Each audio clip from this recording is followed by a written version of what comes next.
Alis na po ako. O sige, ingat ha. Mag-ingat ka sa pagtawid mo sa kalsada ha. Apo. Asan yung anak ko? Hello? Hello?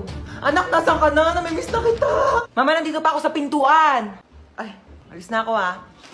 Ingat ha. Asan yung anak natin? Di pa naman nag-aalas sa eh. Ayun na. 6:01 na. Baka na-traffic lang sa daan.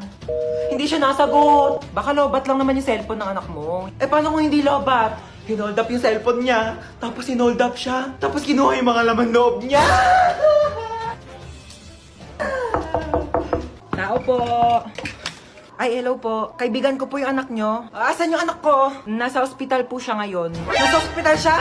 Bakit? Mamamatay na ba siya? Oh my God! Hindi pa naman po siya mamamatay.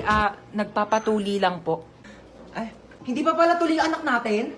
30 years old na yun, hindi pa pala siya nagpapatuli. Alis na po ako.